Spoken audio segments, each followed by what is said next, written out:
Hello everyone. Welcome back. Welcome back to chemistry class. And today, since we have been talking about water, we've been talking about sweeteners, sugar, artificial sweeteners. And when I watched Rotten last night, they talked about high fructose corn syrup. They talked about water some more. So I may dive into a little bit more about water soon. But today, since it's heavy on my mind, I'm going to talk to you guys about high fructose corn syrup.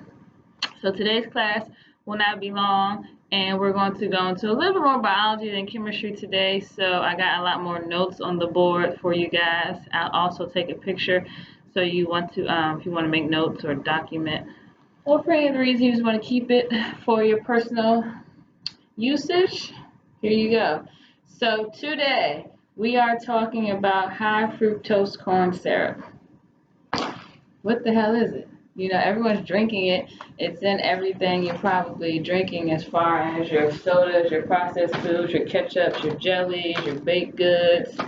But why is high fructose corn syrup everywhere, and when and why did it replace sugar for the most part? Let's see. Okay, so chemistry class. High fructose corn syrup, also known as HFCS. If you ever see those acronyms, that is what it means. If you turn and look onto your soda bottles that are not diet, you are going to find high fructose corn syrup for the most part. You're not going to find sugar. You're going to find high fructose corn syrup. I'm not saying that you can't find sugar, but you will see high fructose corn syrup. So if you remember when we talked about sugar, we talked about monosaccharide, we talked about disaccharides, and we say we want to stick to monosaccharides, meaning that that is one molecule of sugar or a sweetener, such as glucose, such as fructose. So high fructose corn syrup is a disaccharide, which includes glucose and fructose. Okay, so that is what high fructose corn syrup is. For my chemistry lovers out there, here is the chemical formula for glucose and fructose. It is an isomer. I won't go into what an isomer is, but if you care to know why it has the same formula, that is why. So let's get into a little bit of the characteristics of high fructose corn syrup. So it's 8 times more addictive than your heroin and your cocaine. Now, if any of you guys know anyone who's ever used heroin, cocaine, currently uses heroin, cocaine, you know crackhead, cokehead, you know a head, you know that this drug is very powerful. Both of these drugs are very powerful. So if high fructose corn syrup is 8 times more addictive than heroin and cocaine, you don't have to wonder any longer why people are so addicted to things that are sweet, and how it plays a trick on our brain, our hypothalamus specifically. So 8 times more addictive than heroin, cocaine, 20 times more addictive than sugar. 20 times more addictive than sugar? I'm sorry, not 20 times more addictive. I'm sorry, 20 times more sweetener. Like, it's more sugary. Like, so it has a sweetener effect. So that sweetener effect, you're going to get that 20 times more than sugar. Sorry, not addictive. When we're talking about addictive, we're talking about heroin and cocaine. We're talking about 20 times more sweet than sugar. So 20 times more sweet than sugar, 8 times more addictive than heroin and cocaine. Sorry, didn't mean to confuse anyone. Let's continue. So where does high fructose corn syrup come from? Well, it's right in the name. Corn. So it's made from corn.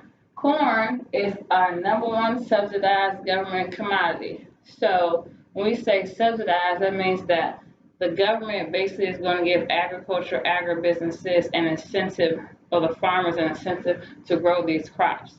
So it's basically supposed to make a competitive industry and influence costs and supply. So this is the amount of money that's going into corn, typically on a yearly basis, $2.3 billion from the federal government. That is the USDA, United States Department of Agriculture. The #2 subsidized commodity is going to be sugar. So we have the #1 subsidized commodity is corn. which makes high fructose corn syrup, and then the number 2 subsidized commodity is sugar. So you can see that there's a strong correlation between the two. That means that a lot of people in America, let's just stick to America, a lot of people in America are consuming high fructose corn syrup and sugar at all-time rates, because if they were not, then they would not be the number 1 and number 2 subsidized commodity for farmers to grow. So why did it replace sugar? Well, it's cheaper. High fructose corn syrup is cheaper to make, cheaper to process than sugar. So you get a bang for your buck if you are in the fields or in the industry of using high fructose corn syrup. It's going to be more profitable for you, and you get a return on your investment because you're using high fructose corn syrup instead of sugar. That's a business move. But as far as health, well, it's banned in several countries across the world. Obviously not the United States, but we have Austria, India, Ireland, Sweden. We have Lithuania. There's another one that I can't think of. Let's see. Uruguay. So it's banned in these countries. So if these countries care about the health of their citizens, or at least as much more than the United States does, because high fructose corn syrup is not banned here. So what does it do? What does it do when it enters the body? How does it react? How does our body react to it? Or what type of reaction are we going to have? So it's going to have an inflammatory response on the brain. That brain that is going to play a part in is our hypothalamus, which we spoke of previously in another chemistry class. Our hypothalamus being our reward center, our appetite center, where we get these strong cravings. That's what we're going to refer to the hypothalamus of the brain. So you're going to get an inflammatory response in the brain. So what it can do is it can disrupt those hunger hormones, and we're going to talk about the hunger hormones, which are leptin and ghrelin. It can increase the risk of type 2 diabetes from the excess consumption or just from consumption of high fructose corn syrup, increase obesity, and it also can disrupt or impair the learning and memory, so our cognitive functions. So if you're feeding children or children that you know or you have are intaking high fructose corn syrup and access to even on a daily basis, you might see some changes in them as far as their behavior when it comes to learning and memory or cognitive function. You also can see an increase in obesity, a risk of type 2 diabetes, and the disruption of hunger hormones. So let's talk about the hunger hormones a little bit so you can understand what I mean by that.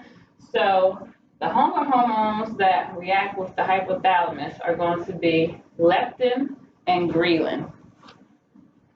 So your leptin hormone, which is your satiety hormone, meaning satisfaction, is your satisfaction hormone, and your ghrelin is your hunger hormone. That means that the ghrelin hunger hormone lets the body know, the brain know when you are hungry or when to eat. This hormone is produced in the stomach. I know that you guys love my artistry, so here we go again. This ghrelin is produced in the stomach, reacts on the brain, specifically hypothalamus. Then we have the satiety hormone or satisfaction hormone, which is leptin. That's produced in the adipose tissue, also referring to your fat tissue. So leptin is produced in the adipose tissue, ghrelin produced in the stomach. Both of these hunger hormones react on the brain, hypothalamus specifically. So leptin, since we're speaking of satisfaction, satiety, it's going to tell the body when it's full or when to stop eating. Ghrelin is going to tell the body, no, you're hungry or to eat.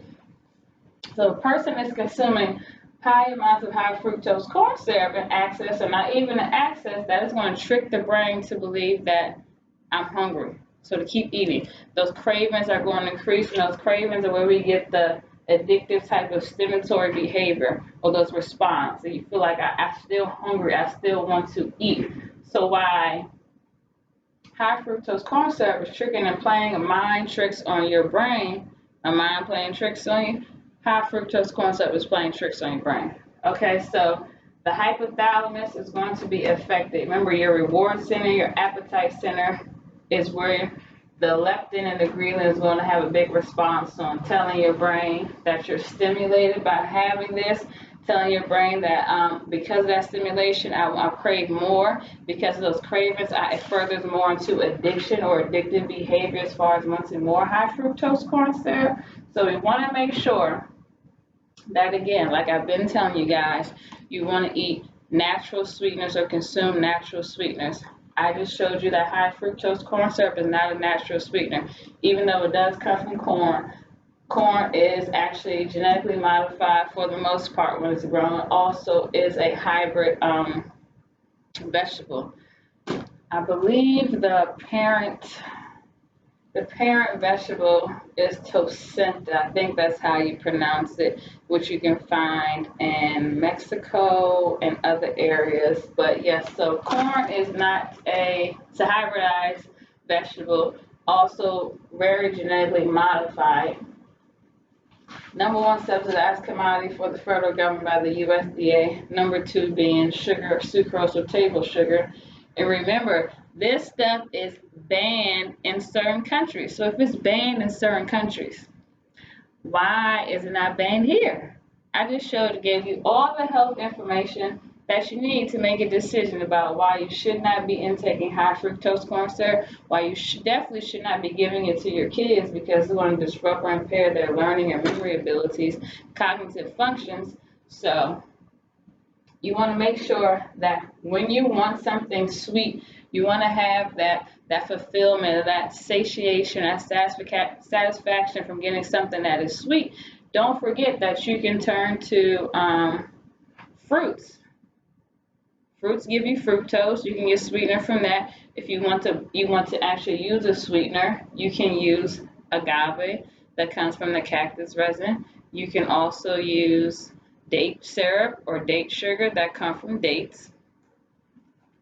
And I want to read you guys a excerpt from book I'm reading, How to Live, which was formerly written by Elijah Muhammad, but I found it interesting that I'm reading that today. So it talks about food additives. Any substance that becomes part of a food product either directly or indirectly during some phase of processing, storing, or packaging. Additives can either be derived from naturally occurring or synthetic materials. Okay, why are food additives used? For a number of functions. But for one, since we're talking about high fructose corn syrup, it's for a flavorful component. So this food additive is for flavor, which is one of the many reasons of 5 categories why you can use food additives. So preservatives, nutrients, for processing aids, flavor components, and color. So flavor component is what high fructose corn syrup will fall under. So flavor component magnify or modify the taste and aroma of food. These can include spices, flavor enhancers, natural and synthetic flavors, and sweeteners. So high fructose corn syrup is a food additive, and why I just defined why it is a food additive. So we want to make certain that we are staying away from high fructose corn syrup. And even if you're not able to stay away from it because maybe you don't have the willpower now, at least educate yourself on knowing that you are consuming it so that when you know that you're consuming it, you can at least make some type of changes in the future that you would like to say, I would like to change how much I consume high fructose corn syrup, or jump out on a limb and say, I would like to obviously not eat any more high fructose corn syrup. So in the event that you are intaking or consuming high fructose corn syrup in excess or at all, please do refer to chemistry class on high fructose corn syrup. If you have any questions, you can drop a comment below. You can email me or DM me on my Instagram. I am happy to answer you guys' questions. Flood the inbox. The gates are open. So hope you like class today. This should have been very simple. I didn't go a lot into science, so you guys can refer to this as much as you want. Share this. Make sure you like and share. Share with your friends, your family, your loved ones, your enemies as well. This information is needed all across the globe. So high fructose corn syrup. Bye.